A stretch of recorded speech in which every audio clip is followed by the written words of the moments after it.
सदाशिवसमारम्भां शङ्कराचार्यमध्यमाम् अस्मदाचार्यपर्यन्तां वन्दे गुरुपरम्परां श्रुतिस्मृतिपुराणानामालयं करुणालयं नमामि भगवत्पादं शङ्करं लोकशङ्करं शङ्करं शङ्कराचार्यं केशवं बादरायणं सूत्रभाष्यकृतौ वन्दे भगवन्तौ पुनः पुनः ईश्वरो गुरुरात्मेति मूर्तिभेदविभागिने व्योमवद्व्याप्तदेहाय दक्षिणामूर्तये नमः।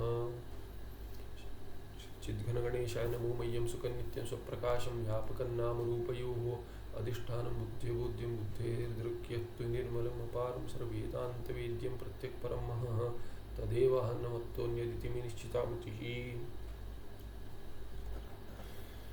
श्रीगुरुभ्यो नमः।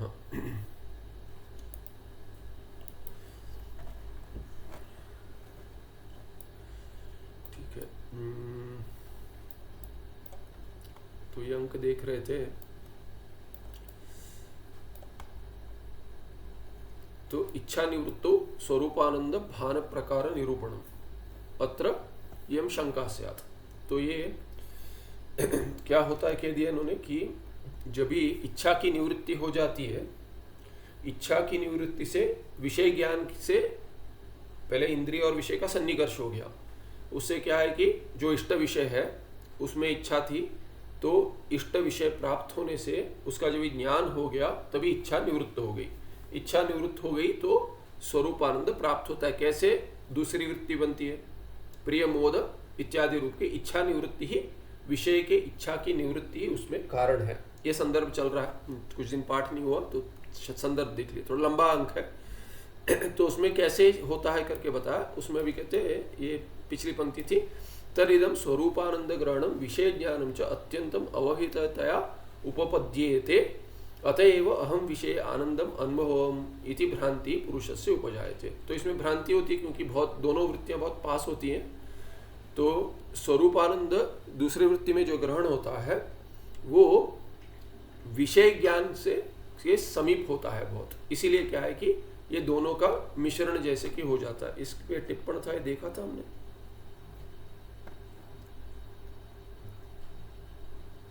हाँ, ये देखा था हमने, टिप्पण देखा था।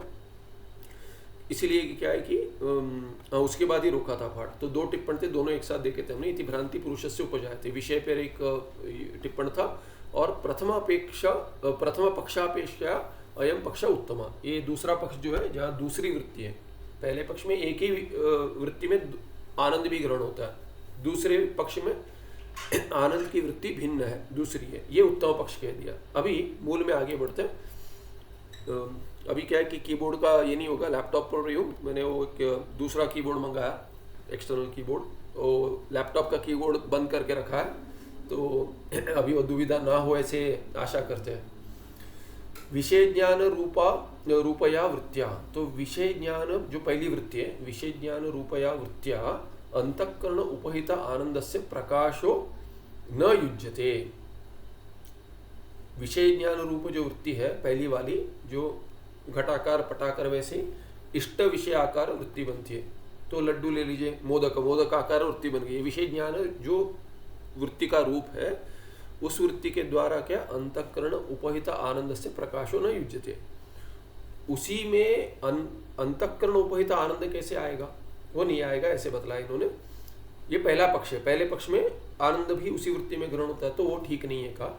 ये उत्तम क्यों है बता रहे हैं। दूसरा पक्ष जहाँ आनंद की वृत्ति भिन्न है, वो पक्ष उत्तम क्यों है बता रहे हैं। क्योंकि पहले पक्ष में ही जहाँ विषय ज्ञान रूप वृत्ति है, वो क्या करती है, वो मात्र विषय के तुला ज्ञान को हटाती है। जब भी तुला ज्ञान को हटाती है तो उसी में आनंद ग्रहण होना उसी वृत्ति में ठीक नहीं है कहा। ये युक्ति सिद्ध नहीं है, युक्ति युक्त नहीं है। तो ये ऐसे कहते हैं न युज्यते। विषय ज्ञान रूप वृत्तिया विषय उपहित आनंद से भानम यदि स्यात्। ये देखा था हमने, ये कहाँ तक देखा था पता नहीं, आगे मैंने इसमें ये नहीं किया है। कल्पितो हाँ, आगे है क्या? क्योंकि ये पीला नहीं, बहुत सारा लगता है। पीछे वाला कहीं मार्क था, उधर चला गया लगता है। मैं नहीं, यहीं पे है क्या? 379 यहीं पे चल रहा 379, ठीक है। क्योंकि ये पीछे क्यों चला गया पता नहीं। हाँ अच्छा, इसके लिए क्योंकि मैं अभी 2-3 दिन पार्ट तो मैं टैबलेट पे चला रहा था, तो ये लैपटॉप पे जो है वो पीछे वाला मैंने ये तो बहुत पहले हो गया था, स्मरण आ रहा है, तो यहाँ इतने पीछे क्यों चला गया। ठीक है, उसको हटा देता हूँ क्योंकि उसका वो पीडीएफ, क्योंकि डिवाइस ही भिन्न है, तो डिवाइस भिन्न है, उसमें वो क्लाउड सिंक नहीं किया है, तो इसीलिए क्या है कि ये हो गया। ठीक है, चलिए कहाँ से शुरू हुआ था।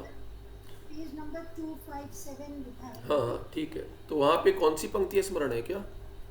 हाँ, ब्रह्म रूपस्य आत्मनः जन्मरहितत्व प्रतिपादनम। अच्छा ठीक है, क्योंकि ये तो बहुत पहले, मैं सोच रहे बहुत पहले हुआ था, इतनी तो छुट्टी नहीं ली। ठीक है, यद्यपि ऐसे कुछ होगा तो बता दीजिए, क्योंकि मेरी भ्रांति होगी कि वो डिवाइस पे, वो टैबलेट पे चल रहा था, उसमें वो पीडीएफ बहुत आगे चला गया। तो यहाँ पे तो पदस्य लक्षात्म इति कीर्त्यते ब्रह्म सुरसात्मना, क्योंकि इसमें समझ में भी नहीं आएगा, क्योंकि इतनी बार दोहराते हैं ना ये, कि कभी कभी लगता है फिर से दोहरा रहे हैं, ऐसे भ्रांति हो जाती है।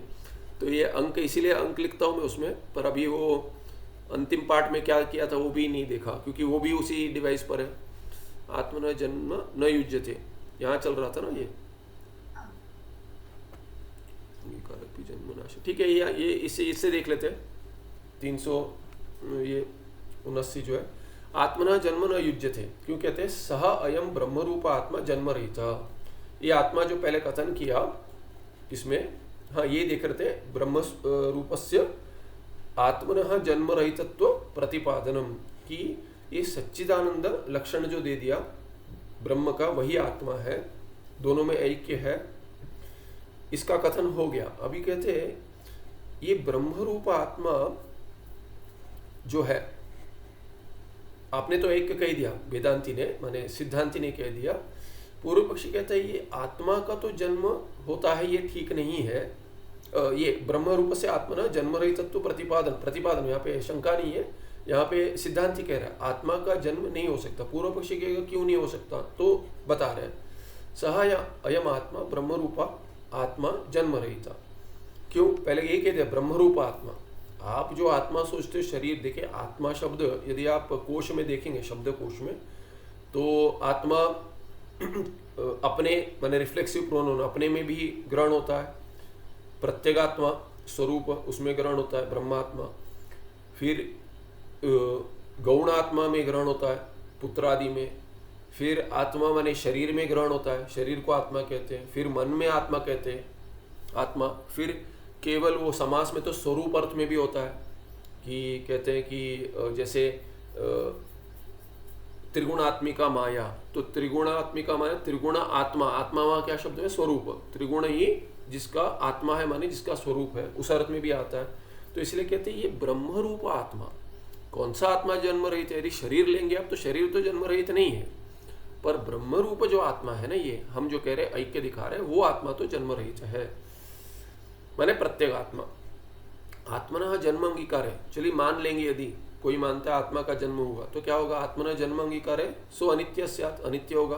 तो ये देखा था हमने कि तो मोक्ष किसको मिलेगा, अनित्य आत्मा कहते कि आप जो आपको मोक्ष मिलेगा, आप क्या हो, अनित्य हो, तो अनित्य को मोक्ष मिलेगा, ये क्या है, अर्थ ही नहीं कुछ उसमें। तो परलोकवादिनः आस्तिकस्य न एतदिष्टम, ये परलोकवादी कर्मकांडी है या कोई भी परलोकवादी माने कर्मकांडी ले लीजिए, जिसको जो ईश्वर में श्रद्धा नहीं लगता, वो कहता है कर्म मंत्र ही अपना फल दे देते हैं, मंत्र में शक्ति होती है, कर्म करेंगे उसके साथ उपासना करेंगे तो वो फल दे देगा, हमको ईश्वर की अपेक्षा नहीं है, तो कहेगा परलोक माने अनुभव मानेगा उसको, लोक को।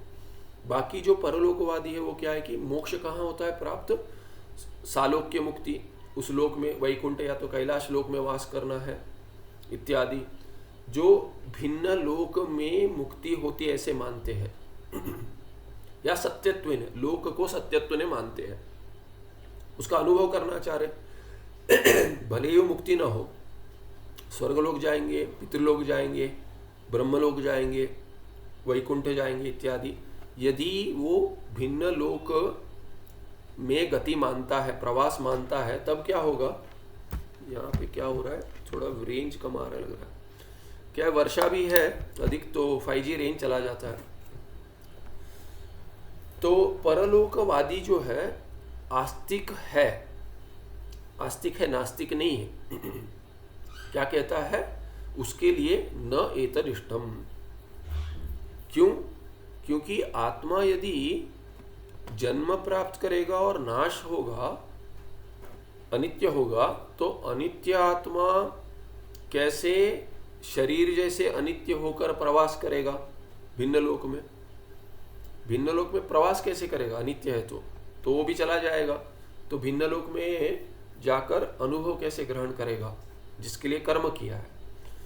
यदि आत्मा उत्पत्ति नाशवान, यदि आत्मा का जन्म मानेंगे तो नाश भी मानना पड़ेगा, और यदि जन्म और नाश मानेंगे, उत्पत्ति और नाश वाला यदि आत्मा हो जाएगा, उत्पत्ति नाशवान यदि आत्मा भवे, तदा प्रथम जन्मनि पूर्व कर्म विना एव सुख दुख भोग। तो पहला जन्म सोचिए, पहला जन्म कैसे हुआ? तो प्रथम जन्म में माने जन्म हो गया, मान लिए चले जन्म हो गया, अभी जन्म हो गया तो उसको कैसा शरीर मिलेगा? उसके लिए निर्णायक क्या है? तो भगवान ने सबको एक ही शरीर दिया, सबको मनुष्य बनाया, सबको प्राणी बनाया, या सबको क्या बनाया? तो बोलते नहीं, विविध सृष्टि है। किसी को पुरुष बनाया, किसी को स्त्री बनाया, किसी को प्राणी बनाया, किसी को पक्षी बनाया, किसी को मनुष्य बनाया, किसी को देवता बनाया, किसी को कीट बनाया। इसके लिए निर्णायक क्या होगा कि किस आधार पर? नहीं तो कहते हैं ना, जैसे अभी कोई इसमें भी कंपनी में हो या खेल कूद में हो, तो बोलते हैं आप ये करोगे, ये बनोगे, इसको कैप्टन बना दो, उसको ये बना दो, वो बना दो, ये करेगा ये काम, वो करेगा वो काम, इत्यादि। यार किस आधार पर पिक किया? कुछ आधार तो होना चाहिए ना। ये अच्छा खेलता है, ये अच्छा ये करता है, इसीलिए ये दे दो काम। कुछ तो निर्णायक होगा ना। आपके पास क्या डेटा है? पहला जन्म यदि होगा तो जन्म वाले आत्मा का पहला जन्म भी होगा। तो पहला जब ही जन्म हुआ तभी क्या, किस आधार पर आपने निर्णय लिया कि इसको ऐसे बनाएंगे, उसको वैसे बनाएंगे, इसको ये सुख देंगे? सबको एक साथ सुख नहीं हो रहा है, सबको एक साथ दुख नहीं हो रहा है, किसी को कुछ सुख है, किसी को कुछ दुख है। ये व्यवस्था कैसे होगी? तो ये उपलक्षण में कह रहे, वो प्रथम जन्मनि पूर्व कर्म विना एव सुख दुख भोग। कोई कर्म ही नहीं किया, सुख भी हो गया, किसी ने कर्म नहीं किया, उसका दुख भी हो गया उसको। भोगम विना एव कृतस्य कर्मणा नाशश्च। और क्या होगा? बिना भोग क्या होगा? कर्म कर दिया, कहते कि कर्म कर रहा है, सोचिए कि उस जन्म में जो कर्म किया उधर ही भोग करिया करके, यदि पूर्व पक्षी कहेगा तो कहेगा मरते मरते जो कर्म किया उसने, मरते समय भी कुछ कर्म किया होगा, मृत्यु हो गई, उस जन्म में कुछ कर्म ऐसे किए, उसके अभी तक फल नहीं मिला है, तो चला गया, वो नष्ट हो गया। क्योंकि ये आत्मा का जन्म हुआ था तो नाश भी हो जाएगा। यदि आत्मा का नाश हो जाए, क्योंकि शरीर में ही रहेगा ना आत्मा, आत्मा नाश वाला माने शरीर में रहेगा, तो शरीर चला जाएगा तो आत्मा कहाँ रहेगा? तो आत्मा का भी नाश ही होना है। आत्मा का जन्म कभी हुआ? जन्म तो शरीर के साथ हुआ, ऐसा मानोगे ना। यदि शरीर के साथ हुआ तो शरीर के साथ ही उसका अंत हो गया। यदि उसका अंत हो गया तो जिस कर्म भोग के लिए जो कर्म किया, उस कर्म का भोग कभी करेगा? नहीं करेगा। माने दो अभी आपत्ति दिखा रहे, ये एक विशेष आपत्ति दिखा रहे। क्या कह रहे कि जो कर्म नहीं किया उसका फल भोगेगा, क्योंकि जन्म मिला उसको सुख दुख भोग रहा है। उसने कर्म तो नहीं किया था अभी तक, फिर भी सुख दुख भोग हो रहा है। और जो कर्म किया उसका फल नहीं मिलेगा, क्योंकि शरीर उसके पहले शांत हो गया, नष्ट हो गया। तो कहते हैं यदि आत्मा उत्पत्ति नाशवान तदा प्रथम जन्मनि पूर्व कर्म विना एव सुख दुख भोग। पहले जन्म में कर्म नहीं था, फिर भी सुख दुख भोग किया उसने। और भोगम विना एव कृतस्य कर्मणा नाशश्च आपद्येयाताम। तो क्या होगा? और क्या आपत्ति हो जाएगी कि जो कर्म किया उसका फल भोग नहीं करेगा, फल का भोग नहीं हो पाएगा। तब क्या हुआ? ईश्वर ने जो सृष्टि की वो कैसे सृष्टि की? जैसे हमारे राग द्वेष है, वैसे राग द्वेष वाला ईश्वर बन गया। तस्मात् आत्मन कर्तृत्व भोक्तृत्व अंगीकारे अपि जन्म नाश रहित एव स अंगीकार्य। इसीलिए आपको क्या करना पड़ेगा, यदि आत्मा का, चलिए आप आत्मा को कर्ता भोक्ता मानते हो, यद्यपि आत्मा को कर्ता भोक्ता मानते हो, फिर भी आपको क्या मानना पड़ेगा कि ये जन्म और नाश रहित तो मानना पड़ेगा, क्योंकि कर्ता होगा तो भोक्ता भी होगा। आत्मा करता है तो उसी कर्म का भोक्ता होना चाहिए, उसको दूसरे किसी का कर्म का नहीं। जो नहीं किया उसका भोग नहीं कर सकता, तो जो किया है उसी का भोग करेगा, तो पहले जन्म में किया उसका भोग करेगा, इसीलिए वो जन्म नाश रहित तो होना पड़ेगा उसको। और जो अभी कर्म कर रहा है उसका भोग उसको करना ही पड़ेगा।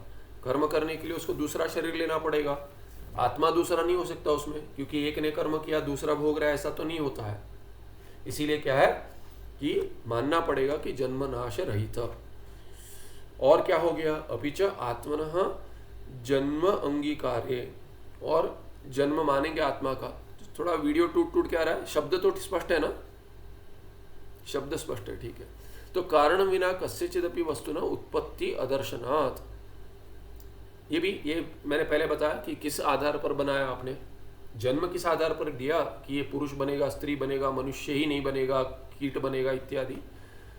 कारणम विना कस्यचिदपि वस्तुना उत्पत्ति दर्शनात्, बिना कारण के आपने जन्म दे दिया, तब क्या होगा, आत्मना कस्माचित कारणा जन्म वक्तव्यम, आपको बोलना पड़ेगा किस कारण से आत्मा का जन्म हुआ है, पहला जन्म कभी हुआ, दूसरा जन्म क्यों हुआ इत्यादि बोलना पड़ेगा आपको। तत्व न संगच्छेत, व्यवस्था नहीं हो पाएगी, क्योंकि यदि कर्म करने के बाद आत्मा मर गया और पहला जन्म में तो कर्म ही नहीं था, फिर भी आत्मा ने जन्म ले लिया, ऐसे हो गया, तो ये व्यवस्था ही नहीं है, रैंडमली चल रहा है। क्या कहते हैं कि कुछ तो हो जाता है, काकतालीय न्याय से। रैंडम माने क्या, काकतालीय न्याय। तो ये कौवा आकर बैठ गया पेड़ पर और नारियल गिर गया तभी उसी समय पर, तो क्या कहता है, कौवे ने नारियल गिरा दिया। कौवा बैठ गया डाली पे, इसीलिए माने वृक्ष पे, इसीलिए नारियल गिर गया, काकतालीय न्याय कहते हैं। माता जी कुछ काकतालीय न्याय ऐसा भी कहते हैं। दूसरा ये भी कहते हैं, कोई चल रहा था और नारियल गिर गया, तो एक तो क्या है कि कौवा बैठा और नारियल गिरा, दूसरा क्या है कि ये जा रहा है इसके सर पर, या तो कौवा नीचे बैठा था और नारियल उस पर गिर गया, तो बोलता है कि नीचे बैठा था नारियल गिरा, ये दोनों का ये हो रहा है ना, एक साथ हुआ, इसीलिए कार्य कारण भाव लगा देते हैं, दोनों में कार्य कारण भाव लगा देते हैं। तो ऐसे भिन्न भिन्न कथन है। सामान्य कथन ये है कि पेड़ पर आकर कौवा बैठा और नारियल गिर गया, तो कौवा नारियल गिराता है, ऐसे हो जाएगा, वहां पे डाली पे बैठते ही नारियल गिर जाएगा, ऐसे। और अर्थ लगा तो कोइंसिडेंस कहते हैं ना, कोइंसिडेंस है वो, तो वास्तविक कार्य कारण भाव नहीं, रैंडमली कुछ हो गया। तो वैसे चल रहा है क्या, आत्मन कस्माचित कारणा जन्म वक्तव्यम, तो ये बताइए किस कारण से हुआ जन्म। तो एक तत्व न संगच्छेत, उसके लिए कोई कारण नहीं है, पहले जन्म में तो कोई कारण नहीं है, जन्म हो गया, किस आधार पर हुआ। तथा ही यदा आत्मना कारणम तदा यद आत्मना कारणम तद आत्मना भिन्नम इति वक्तव्यम। फिर क्या होगा, चलिए कोई कहेगा नहीं कारण क्यों नहीं है, हम बताएंगे कारण, कुछ कारण बता देगा कोई, यदि कोई कारण कुछ बताएगा, तथा ही यद आत्मना कारणम, आत्मना कारण आत्मना जन्म कारणम, यदि कुछ होगा, कुछ भी ले लीजिए, कुछ होगा, तद आत्मनः भिन्नम इति वक्तव्य, वो तो आत्मा से भिन्न मानना पड़ेगा ना। कारण जो है, जिस जन्म से पहले कुछ कारण होगा, जैसे माता पिता से पुत्र की उत्पत्ति हुई है, तो पुत्र से माता पिता भिन्न है, वैसे ही आत्मा की उत्पत्ति जिस कारण से हुई, वो कारण उससे भिन्न होगा आत्मा से, और आत्मा से भिन्न होगा तो क्या होगा, उसको क्या कहेंगे, अनात्मा कहेंगे, आत्मा से भिन्न को अनात्मा कहेंगे। तो आत्म भिन्नम सर्वम आत्मनि कल्पितम, ये अनात्मा क्या है, आत्मा में कल्पित है। आत्मा से भिन्न कुछ होगा तो अनात्मा क्या है, ये सब आत्मा में कल्पित है, आत्मा ही नहीं, कल्पित कहाँ होगा। तस्मात् तद आत्मना कारणम न भवेत, वो आत्मा का कारण नहीं होगा। अनात्मा सोच सब कल्पित है, वो आत्मा का कारण कैसे होगा। यथा रज्जु कल्पित सर्प, दे दिए, कल्पित सर्प, रज्जु में सर्प कल्पित है, न रज्जो कारण भवति, वो उसका कारण नहीं होगा। जो जिसमें कल्पित है वो उसी का कारण नहीं होता। रज्जु में यदि सर्प कल्पित है तो सर्प रज्जु का कारण कैसे होगा? तो अनात्मा जो है कोई कारण वो आत्मा में कल्पित होता है तो उसका कारण कैसे होगा? अभी इसमें आक्षेप कर सकते हैं कि हम तो मानते नहीं कल्पित। ये तो आपने कह दिया, आपके सिद्धांत से आपने आक्षेप किया ना, तो पूर्व पक्षी कह सकता है। तो ये इतना ठीक नहीं है आक्षेप।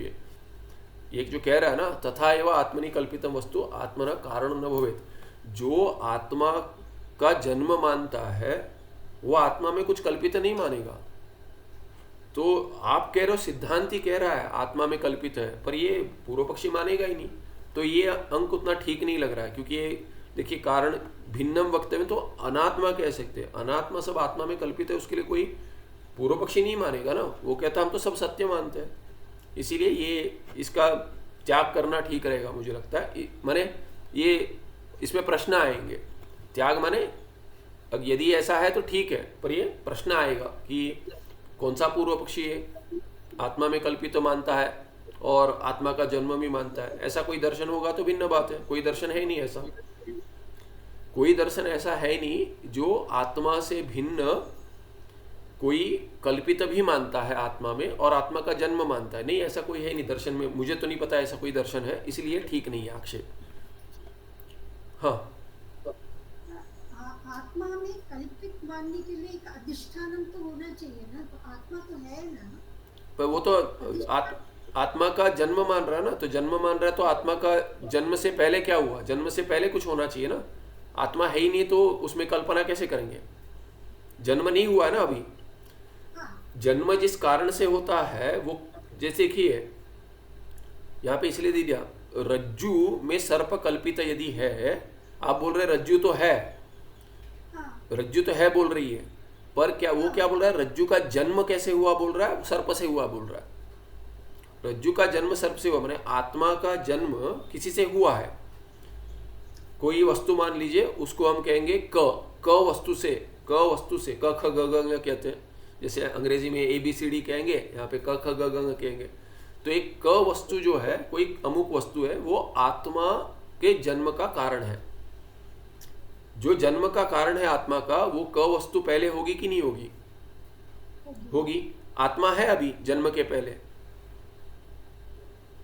जन्म के पहले आत्मा होगा क्या? अकॉर्डिंग टू हिम नहीं। हाँ, नहीं है तो नहीं है ना। तो नहीं है वो आत्मा में क आत्मा से भिन्न है। क आत्मा से भिन्न है और आत्मा से भिन्न होगा अनात्मा। अनात्मा आत्मा में कल्पित होता है, कल्पित होता है। तो जो आत्मा में ही कल्पित होता है और आत्मा का जन्म ही नहीं हुआ है, तो कल्पना कैसे होगी उसकी? नहीं होगी। हाँ, उससे जन्म कैसे होगा उसका, है ना। ये सिद्धांति ने अपने ओर से कह दिया, पर ये पूर्व पक्षी मानेगा नहीं। क्योंकि पूर्व पक्षी यदि वो मानता है आत्मा का जन्म, ये तो क्या मैंने इसको क्या कहे, आपाततः आक्षेप करके कहेंगे इसको। आपाततः आक्षेप है, मैंने चलते चलते बोल दिया, बोले बोलते बोलते एक थोड़ा बोल दिया, देखिए कैसा है आपका दर्शन, ऐसा है। बोलता है हमारा दर्शन ही नहीं है ये। विचार करेंगे तो हमने कभी बोला ही नहीं ऐसे। तो ऐसे बोलेंगे तो आपको तो ऐसा भी बोलना पड़ेगा, ऐसा भी बोलना पड़ेगा, और ये बोल दिया तो होगा। बोले हमने बोला ही नहीं है। तो बोलते नहीं, बोल देंगे तो बोल रहे हम, उसने बोला ही नहीं है ऐसा। तो इसलिए ये मुझे लगता है ठीक नहीं है कि सिद्धांत नहीं करते। क्योंकि देखिए क्या है ना, हमें दूसरे दर्शनों जैसा नहीं करना चाहिए। जो नहीं कहते उसका भी आक्षेप नहीं करना चाहिए। वो कह रहे थे ना, वेदांत पे बहुत सारे आक्षेप होते हैं, अरे आप ऐसे कहते, ये कैसे होगा। वेदांती बार बार कहता है हमने ऐसा कहे ही नहीं है, हम ऐसा कहते नहीं है, हमारा दर्शन पहले आप समझ लीजिए, बाद में आक्षेप कीजिए। तो वैसे हमको नहीं करना चाहिए और हम कहीं करते नहीं है। ये आपने ऐसा कहा तो ये हो जाएगा ऐसा कह सकते हैं, उसके ऊपर फिर आक्षेप कह सकते हैं। वैसा हो जाएगा तो होने दो, यदि आप इष्टापत्ति कहेंगे तो ऐसा होगा। पर ये तो उसका दर्शन में कहीं है नहीं और उसने कहीं कहा भी नहीं है। माने आत्मा से भिन्न अनात्मा है वो ठीक है कहेगा, तब तक ठीक है कहेगा। फिर कहेगा वो कल्पित है, नहीं कल्पित तो हमने कहा ही नहीं ना। आत्मा में कल्पित है करके इसके लिए क्या प्रमाण है पूछेगा। हमने तो ऐसा नहीं कहा ना, तो आपके सिद्धांत में, हमारे सिद्धांत में नहीं है कहेगा। तो श्रुति दिखाकर कहना पड़ेगा, श्रुति कहती है कल्पित है इत्यादि, पर ये उतना माने इसमें कुछ अधिक रस नहीं है, अधिक कुछ लाभ नहीं है ऐसे आक्षेप कर ये करने का। ठीक है, तो 369 ये 379 हो गया, क्या हो गया ये, जन्मनः आत्मनः जन्म न युज्यते, आत्मा का जन्म ठीक नहीं है। फिर कहते हैं कल्पिते वस्तुनि अंशभेद अस्ति। अभी कल्पित करके सिद्धांति ने किस दृष्टि से कहा, वेदांत की दृष्टि से कह रहा है। अब ये कल्पित वस्तु में क्या होता है, अंश भेद होता है, क्योंकि अभी दिखाएंगे क्या है करके, माने भिन्न भिन्न, एक ही कल्पित नहीं होता है, कुछ कुछ और भिन्न भिन्न कल्पित होता है। उसमें एक इदम अंश होता है और एक दूसरा सत्य अंश होता है, और कल्पित अंश का उसमें अंश भेद बताएंगे अभी। एकस्याम रज्जौ नाना पुरुषाणां दंडः सर्पः भूछिद्रम जलधारा इति नाना भ्रांतयः भवन्ति। भिन्न भिन्न पुरुष को भिन्न भिन्न संस्कार से भिन्न भिन्न भ्रांति होती है।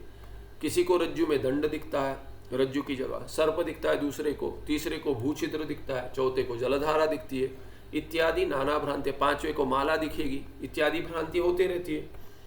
तस्याम भ्रांता अंश द्वयम अस्ति, तस्मात् भ्रांतौ, उस भ्रांति में क्या है, इस भ्रांति में अंशद्वयम अस्ति, उस भ्रांति में भ्रांतौ अंशद्वयम अस्ति, क्या है, एक सामान्य इदम अंश, इदम अंश है एक, वो तो सत्य है चैतन्य।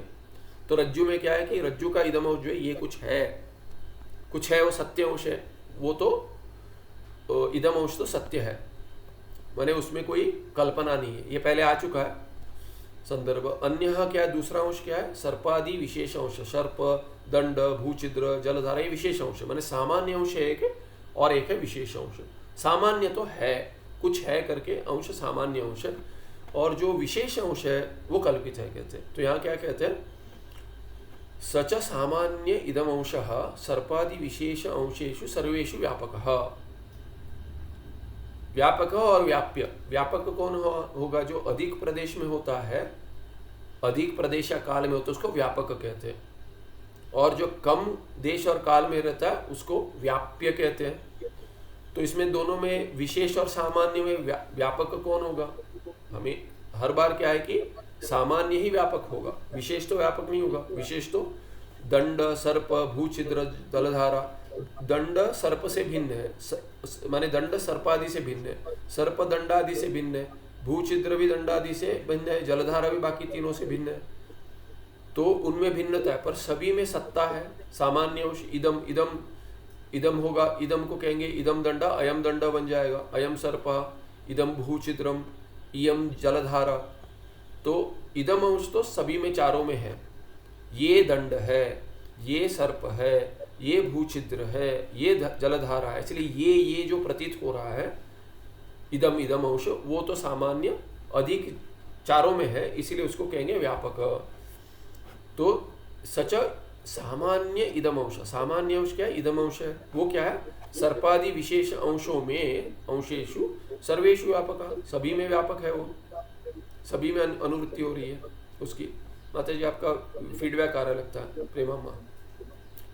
अयम सर्प, आपका ध्वनि नहीं आ रही है, सुनाई नहीं दे रहा,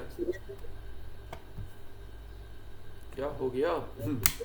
ऐसे बहुत एको जैसा ऐसे वो सब अपने आप को म्यूट कर दीजिए, इको आ रहा है।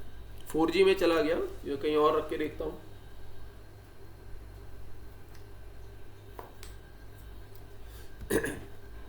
अभी ठीक है, भी ठीक है। तो क्या कहते हैं कि सामान्य अंश व्यापक होगा, विशेष अंश व्याप्य होगा, ये तो समझ में आ गया। तो इसमें सामान्य अंश क्या है, इदम अंश है। तो सच सामान्य इदम अंश सर्पादि विशेष अंशेषु सर्वेषु व्यापक। इदम अंश सब में बैठा है, दंड में, सर्प में, भूछिद्र में, जलधारा में। ये दंड है, ये सर्प है, ये भूछिद्र है, ये जलधारा है, इसीलिए सभी में ये करके सत्ता का जो ग्रहण हो रहा है प्रतीति में, वो सामान्य अंश तो ये है। क्या है वो, दंड है या सर्प है, ये विशेष अंश जो है ना वो भिन्न भिन्न है, उनका एक किसी में भी अन्वय नहीं है, एक दूसरे से भिन्न है वो। तो यहां कहते हैं अयम सर्पः अयम दंडः इदम भूछिद्रम इयम जलधारा, जो लिंग भेद से इदम का परिणाम हो गया शब्द में। इति एवं रीत्या सर्पादि विशेष अंशेषु इदम अंशः व्यापको अस्ति। इदम अंश व्यापक है, सर्पादि में, दंड में है, सर्प में है, भूचिद्र में है, जलधारा में है, सभी में व्यापक है वो। और क्या कहते हैं, ये विशेष अंश जो है वो व्यापक नहीं है। सोयम व्यापक सामान्य इदम अंश रज्जु स्वरूपमेव। वो क्या है, वास्तविक इदम अंश किसका है, ये कुछ है माने क्या है, वो तो रज्जु ही है। तो रज्जु का इदम अंश है ना वो, दंड तो है ही नहीं, सर्प है ही नहीं, तो उसका इदम अंश कहां से होगा। तो इदम अंश की जो प्रतीति हो रही है, जो जुड़ गया है, अयम दंड ऐसे जो परिवर्तन लेकर पुल्लिंग में जुड़ गया है, वो शब्द जो है किसका है, वो क्या पदार्थ है, वो कहते हैं ये माने क्या पदार्थ है, वास्तविक वो है रज्जु। तो इदम अंश सामान्य अंश रज्जु का ही है। तो कहते हैं सोयम व्यापक सामान्य इदम अंश रज्जु स्वरूप में, वो रज्जु का ही स्वरूप है वो, पर जुड़ जाता है दंड के साथ, सर्प के साथ। तादृश सामान्य इदम अंशस्य ज्ञानम एव भ्रांति कारण रज्जु सामान्य अंश ज्ञानम इति वर्ण्यते। क्या कहते हैं, ऐसा ज्ञान होना चाहिए आपको इदम अंश का, बिना उसके भ्रांति ही नहीं होगी। संपूर्ण अंधेरा यदि होगा, जब भी आपको कुछ नहीं दिख रहा है, कुछ नहीं दिख रहा है, आप अगला आपका पद रखने के लिए, अगला पद मैं कहाँ रखूं, पैर उठाकर रखना है कहीं, कहाँ रखना है पता चलना चाहिए कि भूमि है कि गड्ढा है कि क्या, कुछ समझ में नहीं आ रहा है। वहां पे आपको सर्प इत्यादि कहाँ से दिखेगा। तो आपको भ्रांति होने के लिए कुछ तो दिखना चाहिए ना सामने, अधिष्ठान दिखेगा, उसके ऊपर कुछ दिखेगा, वो अधिष्ठान बनेगा कल्पित वस्तु के लिए। इसीलिए क्या है कि कहते हैं कि संपूर्ण प्रकाश नहीं होना चाहिए। यदि संपूर्ण प्रकाश हो तो नहीं दिखेगा, भ्रांति नहीं होगी, रज्जु रज्जु ही दिखेगी। संपूर्ण अंधेरा होगा तो रज्जु ही नहीं दिखेगी, कुछ है करके ही नहीं दिखेगा, तो दंड सर्प इत्यादि कहाँ से दिखेगा। इसीलिए क्या है कि संपूर्ण प्रकाश नहीं होना चाहिए, संपूर्ण अंधेरा नहीं होना चाहिए, ट्वाइलाइट जोन जैसा होता है तब भ्रांति होती है। संपूर्ण प्रकाश में क्या भ्रांति होती है, वहां पे तो उदाहरण है इसका शुक्ति का, रजत का। जब भी प्रकाश होता है, संपूर्ण प्रकाश होता है, तभी वो सीपी चमकती है, तभी सीपी चमकती है कि चांदी है करके। तो वहां वो तो प्रकाश का उदाहरण है। यहाँ पे क्या है कि आधा अधूरा ज्ञान होना चाहिए। वहां पे भी क्या इदम अंश पता होना चाहिए कि कुछ तो सामने दिखना चाहिए। यदि ऐसा प्रकाश है कि कभी कभी क्या होता है, इतना प्रकाश होता है सभी श्वेत दिखता है। यदि आपको समुद्र है, समुद्र का तट है, सीपी है, इत्यादि वस्तुएं है सामने, चांदी, ये ही सब प्रकाश में एक रूप हो गया। सब इतना प्रकाश है कि देख नहीं पाते। जैसे अभी कहते हैं कि हिमालय में और ऊपर जाएंगे, जहाँ बर्फ पड़ती है, जहाँ बर्फ पड़ती है वहाँ पे आपको आँख पे चश्मा, गॉगल लगाना पड़ता है, काला चश्मा लगाना पड़ता है। क्यों? क्योंकि उसका रिफ्लेक्शन ऐसा होता है कि फिर कुछ नहीं दिखता, कुछ नहीं दिखता ना। तो यदि ऐसा प्रकाश होगा कि कंप्लीट वॉश आउट कहते हैं ना, अरे कुछ बहुत ज़्यादा प्रकाश है, कुछ नहीं दिखता। सामने से गाड़ी आ रही है, यदि वो कहते हैं गाड़ी जो चलाते तो क्या होता है कि कहते वो इस पे डिपर पे चलाओ, पूरा इस पे चलाते आँख पे आ रहा है, और वर्षा भी हो रही है, स्कैटर हो रहा है, अब कांच भी चमक रही है, चश्मा भी पहना है, वो भी चमक रहा है, तो कुछ नहीं दिखता। बाइक चलाने वाले को और दुविधा है। पहले मैं चलाता था तो क्या है कि चश्मा भी है, हेलमेट का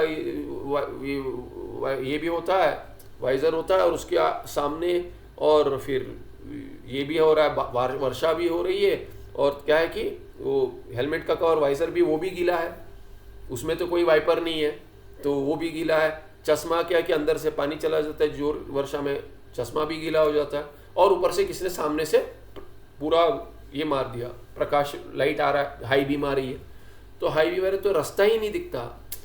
बोले कि गाड़ी या आगे कोई रास्ता क्रॉस कर रहा है, कभी क्या होता है अंधेरे में तो क्या है कि सामने होगी तो काली गाय यदि जा रही है, श्वेत हो गई थी भी नहीं दिखती, काली गाय होगी तो क्या नहीं दिखती, रास्ता क्रॉस कर रही है तो कुछ नहीं दिखता। बोलते तभी दिखेगा भी, रास्ता दिखेगा ना भाई, रास्ता ही नहीं दिख रहा है मुझे सामने। रास्ता क्या, मेरे हाथ नहीं दिख रहे कि हैंडल पर है कि कहाँ, एक कर लिया, कहाँ पर है पता नहीं, वैसी अवस्था में आपको कहाँ दिखेगा? तो प्रकाश अधिक हो जाएगा तो भी कुछ नहीं दिखेगा। तो ऐसा होना चाहिए कि इदम अंश स्पष्ट दिखना चाहिए कि कुछ है। इदम अंश माने क्या? सामान्य अंश माने कुछ है। जब भी सामने कुछ है तभी वो क्या है पूछेंगे तो फिर कह देंगे ये है, वो है, सर्प है, दंड है, सीपी है इत्यादि। तो इसीलिए इस उदाहरण में तो क्या है कि आधा अधूरा प्रकाश होना चाहिए, तब क्या होगा? सोयम व्यापक सामान्य इदम अंश रज्जु स्वरूपम एव, तब जाकर ही भ्रांति होगी। और यही जो है तादृश सामान्य इदम अंशस्य ज्ञानम एव, कि कुछ है, किमपि अस्ति करके ऐसा जो मन में आता है कि कुछ है, ऐसा विचार नहीं करते, सामने है, क्या है, ये एक साथ जुड़ जाता है। तो ये तादृश सामान्य इदम अंशस्य कस्य रज्जो हो, रज्जु का जो सामान्य अंश है ना इदम, ये वो सामान्य ज्ञानम एव, वो चाहिए, उसके बिना भ्रांति कारण नहीं होगी। पर उसके बाद विशेष ज्ञान जो है ना, कौन सा? कि रज्जु है, ये रज्जु नहीं दिखता, तो विशेष अंश उसका नहीं दिखा, तो सामान्य का ग्रहण और विशेष का अग्रहण, ये भ्रांति का कारण है। तो सामान्य का ग्रहण जो है, सामान्य अंशस्य ज्ञानम इदम अंशस्य, भ्रांति कारण क्या है? रज्जु सामान्य अंश ज्ञानम इति वर्ण्यते। उसी को कहते हैं, सामान्य ज्ञान को ही क्या कहते हैं? रज्जु का सामान्य अंश ज्ञान कहते हैं। इदम अंश का ही ज्ञान रज्जु का सामान्य अंश का ज्ञान है, वही भ्रांति कारण है, इति वर्ण्यते, ऐसे कहते हैं। ठीक है, उससे क्या होगा? तो क्या कहते हैं? सिद्धांति कहता है सोयम सामान्य इदम अंश सत्य, वो सामान्य अंश तो सत्य है कि सामने कुछ है, वो तो सत्य है। उसको कह दिया कि अभी सर्प है, दंड है, वो सत्य नहीं है। कुछ है वो सत्य है, उसमें ये विशेष अंश मिथ्या है। क्यों मिथ्या? वो क्या है कि वो नहीं है, विशेष अंश का आपको जो है उसके विशेष अंश का ज्ञान नहीं हुआ है।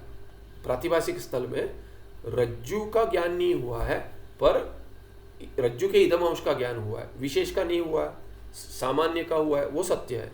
रज्जु ज्ञानांतरमपि इयम रज्जु इति इदम अंशस्य प्रतीति सत्वात्। कहते हैं उसको सत्य क्यों कहते हैं? उसको ही भ्रांति कह दो। तो कहते हैं नहीं, भ्रांति नहीं कहेंगे, क्योंकि दंड नहीं है, सर्प नहीं है, माला, भूधारा, भूछिद्र इत्यादि जलधारा नहीं है, यदि कह देंगे तब उसको क्या कहेंगे? अरे ये तो रज्जु है कहेंगे। तभी रज्जु में क्या कहेंगे? इयम रज्जु, ये तो रज्जु है, इदम अंश उसमें बैठा हुआ है।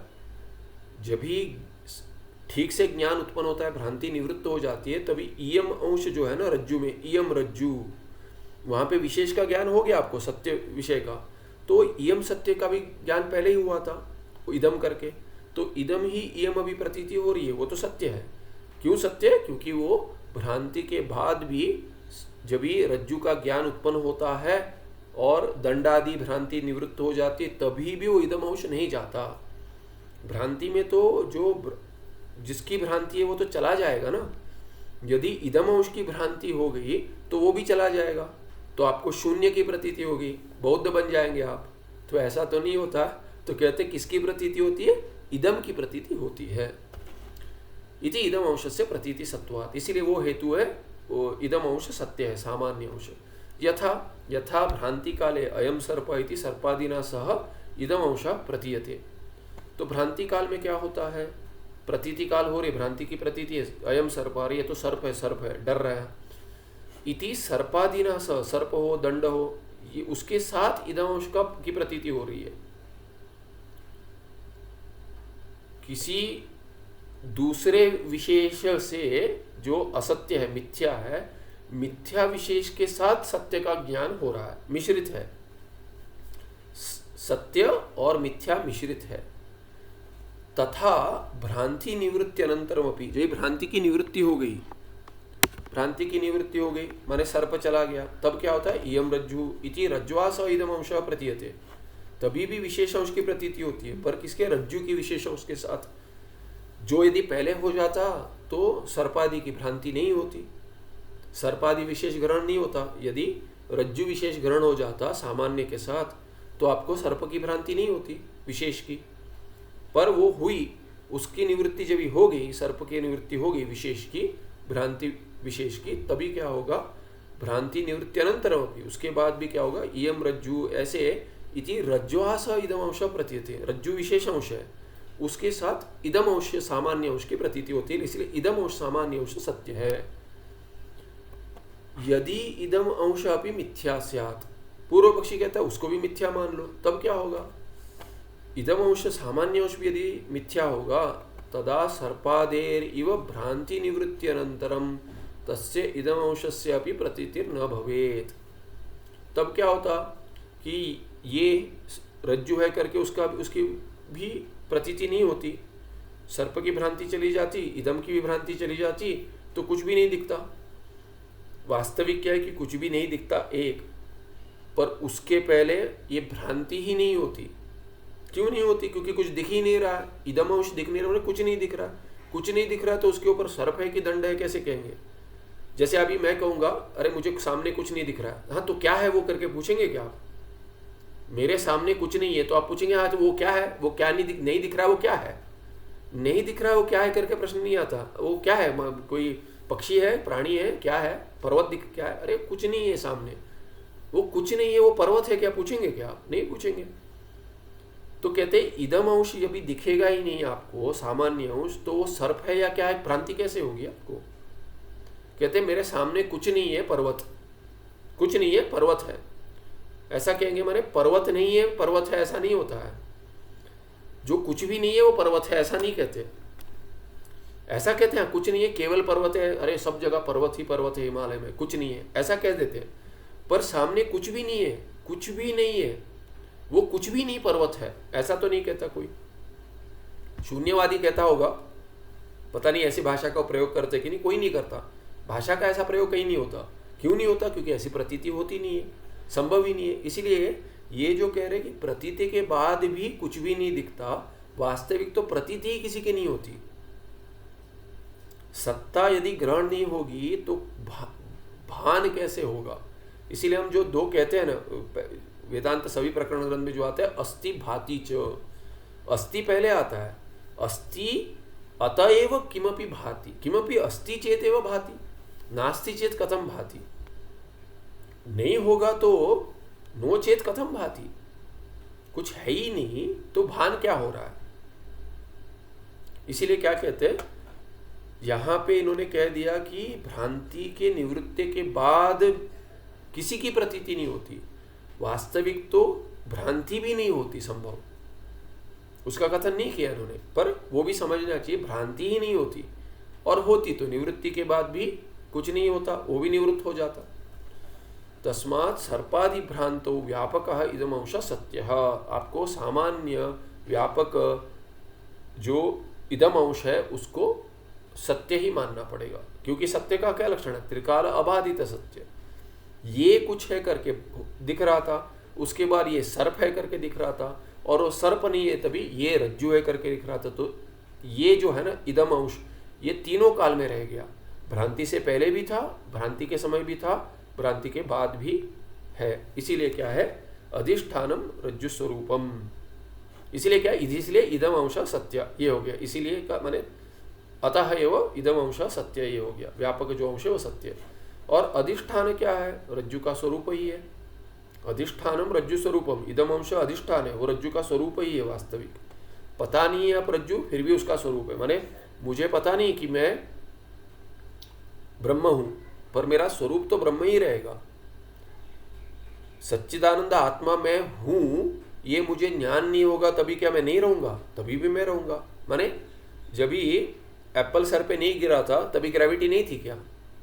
ग्रेविटी तभी भी थी, उसके पहले नहीं थी क्या? उसके बाद होगी कहते हैं लोग। उसके पहले क्या था? अरे कैसा प्रश्न है भाई, उसके पहले भी था, अभी नाम दिया है, संज्ञा दी है, वही ज्ञान है कि ये जो ग्रेविटी है, ये जो हो रहा है, जो मुझे नीचे खींच के रखिए, जिसने सेब को नीचे गिराया, काश्मीर फल कहते हैं संस्कृत में, काश्मीर फल को जिसको नीचे गिराया वो क्या है?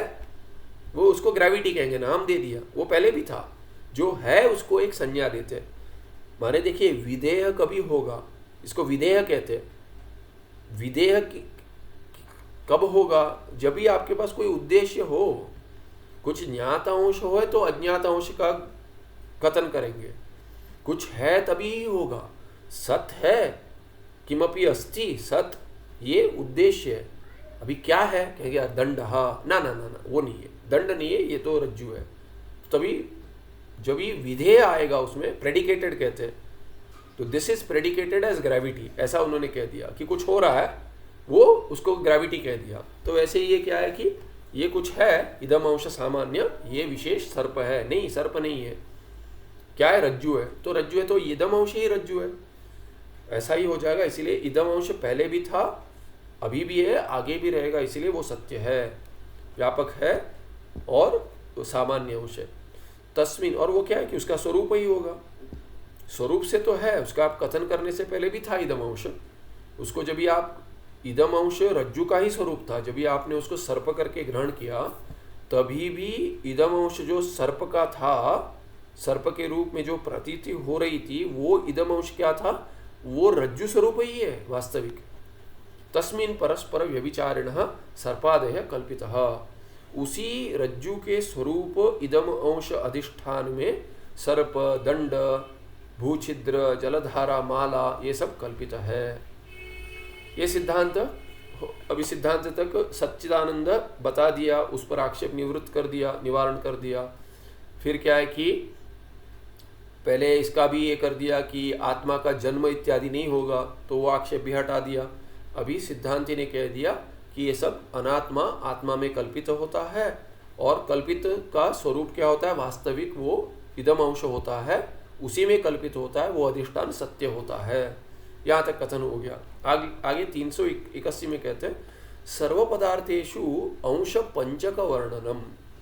अभी तो आपने चलिए दो अंश में बता दिया, पर ये दो अंश क्या है, वो इदम अंश क्या है, सच्चिदानंद है कहेंगे। प्रातिभाषिक में तो दिखा दिया कि व्यावहारिक जो है रज्जु, उसका इदम प्रातिभाषिक सर्पादि के लिए अधिष्ठान बनता है, वो तो उदाहरण है।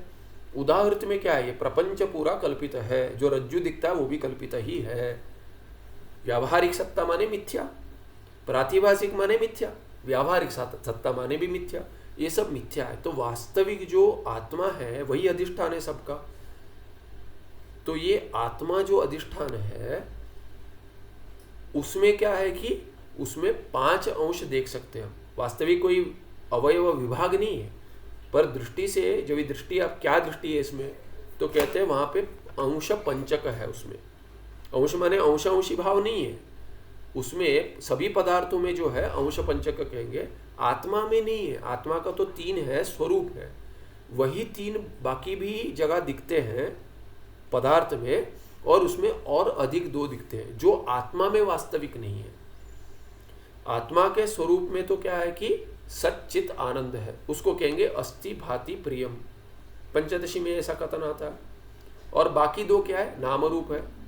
ये नाम रूप प्रपंच में है, अस्ति भाति प्रियम जो प्रपंच में है सच्चिदानंद, वो प्रपंच का नहीं है, प्रपंच का केवल नाम और रूप है। और अस्ति भाति प्रियम माने सच्चिदानंद क्या है, वो आत्मा का है, अधिष्ठान का है, ये पता है हमें। ये दूसरे और से कह रहे अंश पंचक वर्णनम। सभी पदार्थों में 5 की प्रतीति होती है अंशों की, 3 तो अभिन्न है, आत्मा में अभिन्न है, बाकी तो आप 5 दिखते हैं, वो ग्रहण तो भिन्न भिन्न हो रहा है। कैसे दिखते हैं, सर्व पदार्थेषु पंच अंशा संति। घटपट आदि प्रपंच है, उसमें क्या है कि 5 अंश दिखते हैं। अनात्मा प्रपंच कह रहे सभी पदार्थों में 5 दिखते हैं, है ना। क्या 5 है, प्रतीति होती है।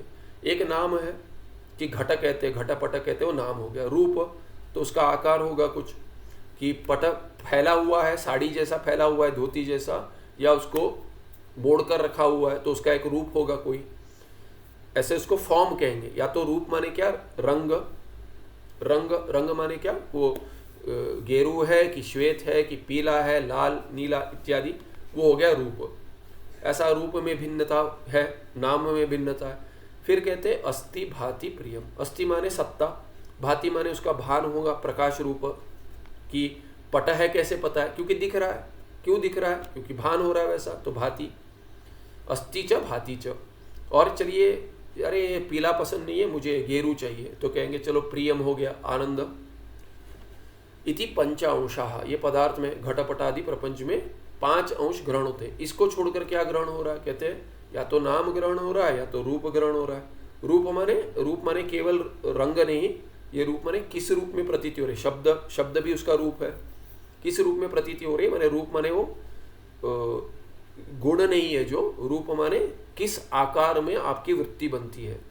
वो तो घटपटादि प्रपंच में तो पट यदि देख रहे हैं तभी ठीक है, जब इसका स्पर्श करेंगे तो कहेंगे अरे ये क्या है, आज क्या कहते हो ये माने भिन्न भिन्न कहते हैं, कौन सा कॉटन इत्यादि, उसमें फिर वैरायटी आ गई क्या है कितने इस वाले, तो उसका भी वो रूप में ही करेंगे, ये क्या रूप है इसका, तो बोलते हैं अरे ये वाला है, क्या कहते हैं उसको, अभी देख स्मरण नहीं आ रहा, कुछ ये यहाँ पे प्रसिद्ध है, तो माने वो कहते हैं कि कॉटन ही जैसा ही होता है पर वो धोने के बाद भी वैसे ही रहता है, महंगा आता है तो अधिक दाम का है, तो कहते हैं कि ये पहनते हैं क्या, कोई पूछते हैं स्वामी जी आप पहनते हैं क्या, बोला नहीं मैं घेरू है तो पहन भी सकते हैं कि पर देखेंगे क्या है कि कौन सा ये है, तो रंग डालते हैं या तो रंग डला हुआ मिल रहा तो ये पहनते, या तो श्वेत दे रहे तो उसमें रंग डाल लीजिए आप, तो वो भी सब रूप में ही ग्रहण होगा उसका।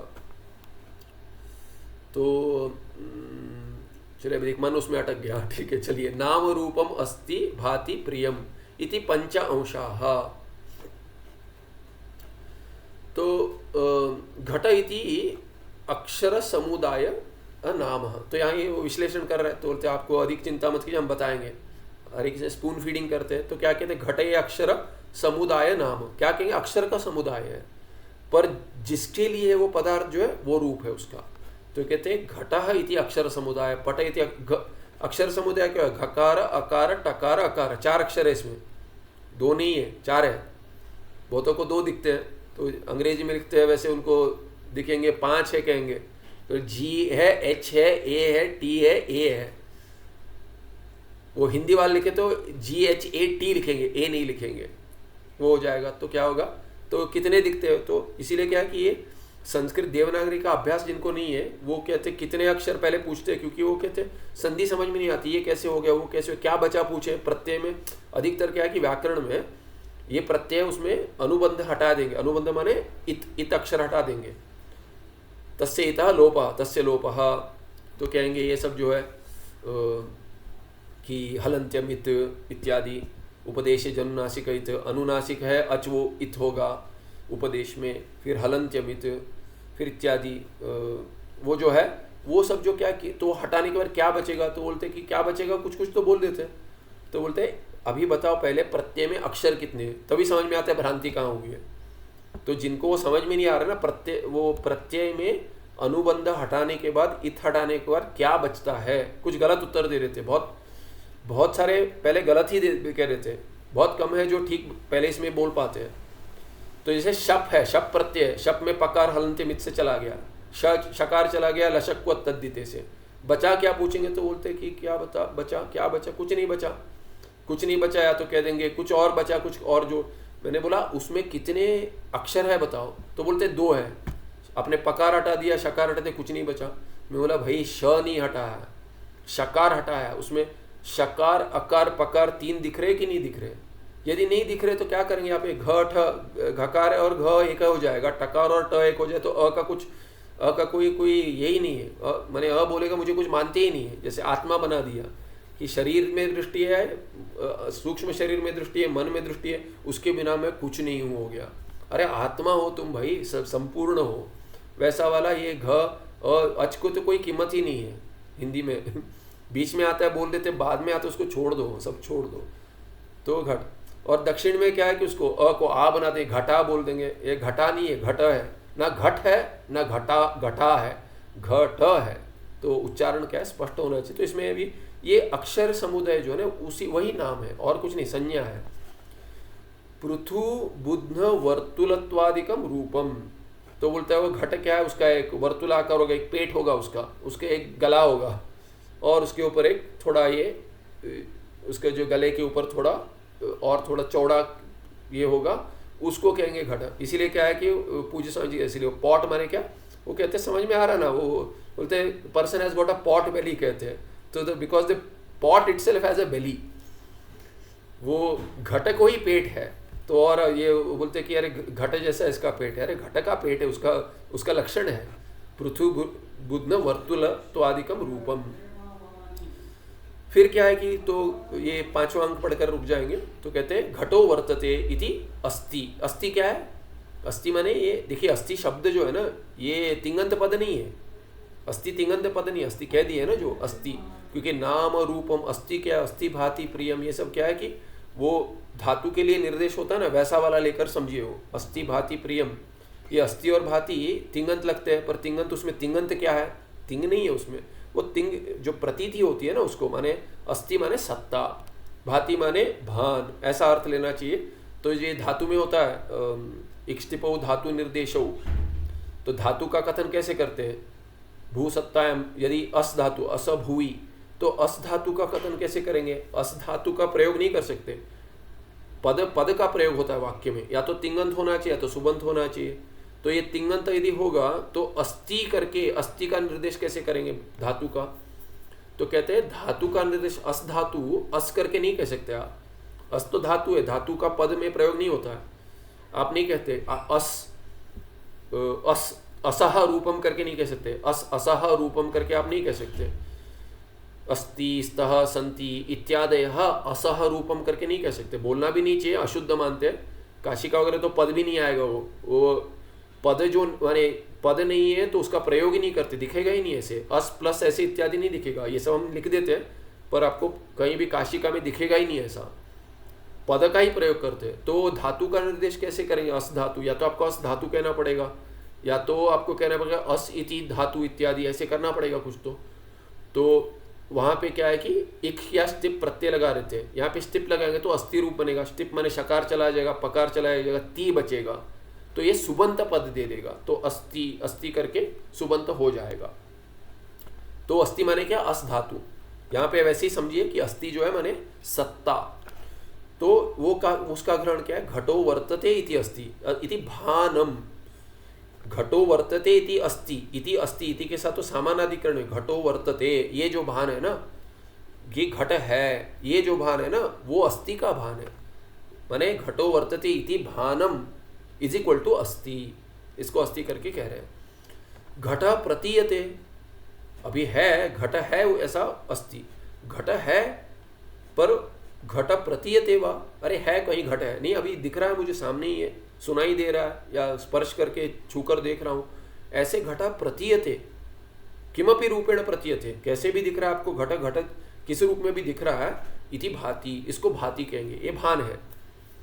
ये पहले क्या है कि अस्तित्व का भान हो रहा है, दूसरे में क्या है कि घट का भान हो रहा है, तो ये भाति करेंगे उसको। माने ये घटो वर्तते इति या सत्ता, सत्तायाः भानम तद अस्ति, और घट इति घट प्रतीयते इति यत् घटः भानम, जो घट का भान हो रहा इति भाति, ये भाति हो गया।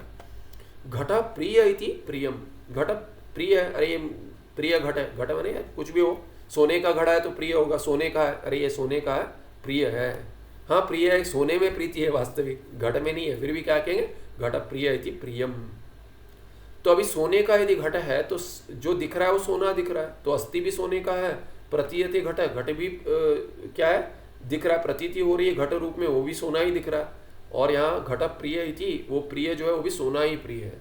तो ये तीनों वास्तविक जो है, ये कहेंगे ये तीनों जो है ना वो अधिष्ठान का ही है।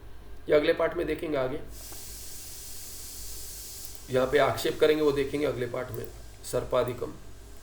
पिछले वाला हटा दूंगा मैं, नहीं तो वहीं चला जाएगा फिर से पाठ, और यदि कुछ दिन चले गए या कुछ दूसरा डिवाइस ले लिया, अभी तो लगता है कि कीबोर्ड चल रहा है तो देखेंगे, नहीं तो फिर कहीं और से भ्रांति हो जाएगी। ये अस्ति भाति प्रियम की जगह फिर शुरू करेंगे वहाँ पे पीछे। तो कोई बता दीजिए यदि आपको स्मरण है कहीं बहुत पीछे जा रहा हूँ, आगे जा रहा हूँ, क्योंकि ये डिवाइस तो बदला नहीं है, आजकल में कभी बदला है, वो टैबलेट में पाठ तो कम ही किए, 3 हुआ होगा पाठ, तो स्मरण नहीं होता, और वो भी बीच में गैप हो गया, बाकी भी पाठ चलते हैं। ठीक है।